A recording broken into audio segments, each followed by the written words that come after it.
తానొకటి తెలిస్తే దైవమొకటి తెలిసినట్టుగా అయింది ఆ నియోజకవర్గ ఎమ్మెల్యే పరిస్థితి. స్థానిక సంస్థల ఎన్నికలు సమీపిస్తుండటంతో తమ గెలుపులో భాగమైన అనుచరులను గెలిపించుకుని తమ సత్తా చాటాలను చూస్తున్నారు ఆ ఎమ్మెల్యే గెలుపులో భాగమైన అనుచరులు ప్రస్తుతం అయోమయంలో పడ్డారా? ఆ ఎమ్మెల్యే బీఆర్ఎస్ పార్టీ నుంచి గెలిచినా ప్రస్తుతం ఏ పార్టీలో ఉన్నారో తెలియట్లేదట. ఆ నియోజకవర్గ ప్రజలకి దీంతో తమ పార్టీకి టికెట్ వస్తుందా రాదా, వస్తే ఏ పార్టీ నుంచి వస్తుంది అనే సస్పెన్స్ ఆ ఎమ్మెల్యే అనుచరుల్లో మొదలైపోయిందట. ఇంతకీ ఏదా నియోజకవర్గం, ఎవరా ఎమ్మెల్యే?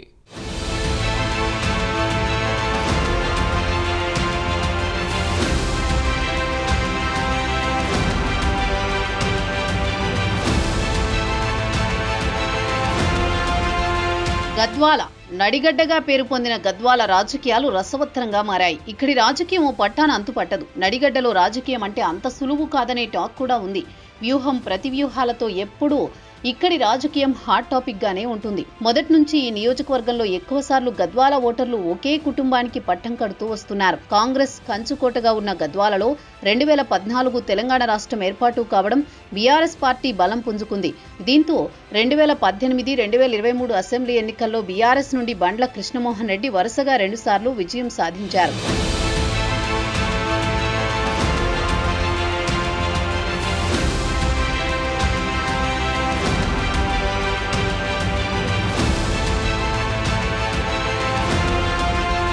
రెండు 2023 అసెంబ్లీ ఎన్నికల్లో బీఆర్ఎస్ పార్టీ నుండి గెలుపొందిన కృష్ణమోహన్ రెడ్డి కాంగ్రెస్ ప్రభుత్వం ఏర్పడ్డాక సీఎం రేవంత్ రెడ్డి సమక్షంలో 3 రంగుల కండువా కప్పుకున్నారు.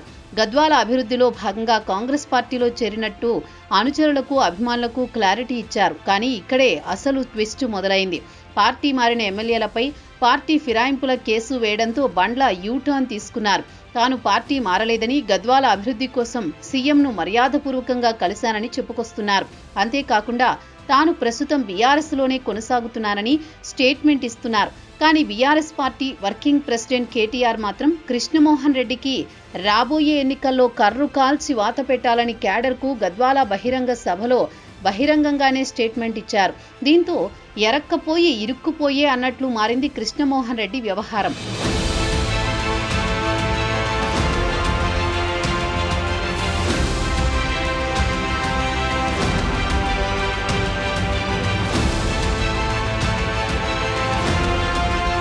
ఇదిలా ఉంటే ఉమ్మడి పాలమూరు జిల్లాలో అసెంబ్లీ ఎన్నికల్లో తమ గెలుపు కోసం పనిచేసిన అనుచరులకు స్థానిక సంస్థల ఎన్నికల్లో పార్టీ తరపున టిక్కెట్లు ఇప్పించి గెలిపించుకునే పనిలో పడ్డారు అందరూ ఎమ్మెల్యేలు. దీంతో ఆశావహులైన అనుచరుల్లో టికెట్ సొంతం చేసుకునే ఆశలు మొదలయ్యాయి. అన్ని నియోజకవర్గాల్లో ఎలాంటి వాతావరణమే ఉంది. ఒక్క గద్వాల నియోజకవర్గంలో మాత్రం ఇందుకు భిన్నమైన పరిస్థితి నెలకొంది. తాము కష్టపడి గెలిచిన ఎమ్మెల్యే ఇప్పుడు ఏ పార్టీలో ఉన్నారు, తమకు ఏ పార్టీ నుండి టికెట్ ఇప్పిస్తారు, అసలు టికెట్ దక్కుతుందా లేదా, ఇలా అనేక సందేహాలు ఆ ఎమ్మెల్యే అనుచరుల మదిలో అలజడి సృష్టిస్తున్నాయి. వీటన్నిటికీ కృష్ణమోహన్ రెడ్డి ఎలాంటి సమాధానమిస్తారు అనేదే ఇప్పుడు నియోజకవర్గంలో అతిపెద్ద సస్పెన్స్ గా మారింది.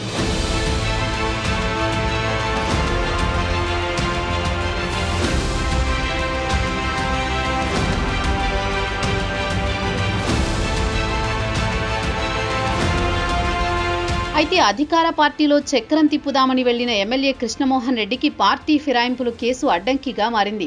దీంతో తనకున్న రాజకీయ అనుభవాన్ని రంగరిస్తూ తనలోని రాజకీయ చతురతకు పదును పెట్టి తేలిగ్గా ఈ పరిణామం నుండి బయటపడేందుకు వ్యూహరచన చేస్తున్నారు. బీఆర్ఎస్లోనే ఉన్నాను అంటూ కాంగ్రెస్ అధికారిక కార్యక్రమాలకు హాజరవుతున్నారు. గద్వాల పట్టణంలో ఏర్పాటు చేసిన బీఆర్ఎస్ ఏర్పాటు జన గర్జన సభకు గైర్హాజరు అయ్యారు.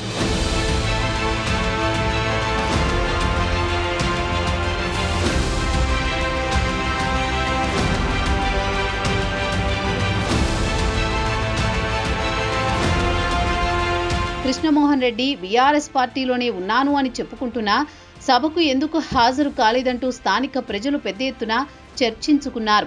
తాను మొదటిసారి ఎమ్మెల్యేగా గెలిచిన తర్వాత ఎక్కడా గులాబీ కండువాతో కనిపించని బండ్ల ఇప్పుడు కండువాలకు గుడ్ బై చెబుతున్నారు. ఏ పార్టీ కండువా కప్పుకుంటే ఎలాంటి పరిణామం ఎదురవుతుందోనని అయోమయంలో పడ్డారు. ఇప్పుడు కృష్ణమోహన్ రెడ్డి 2 పడవలపై ప్రయాణం చేస్తూ తన రాజకీయ జీవితాన్ని తానే చిక్కుల్లో పడేసుకున్నారు అని గద్వాలలో టాక్ వినిపిస్తోంది.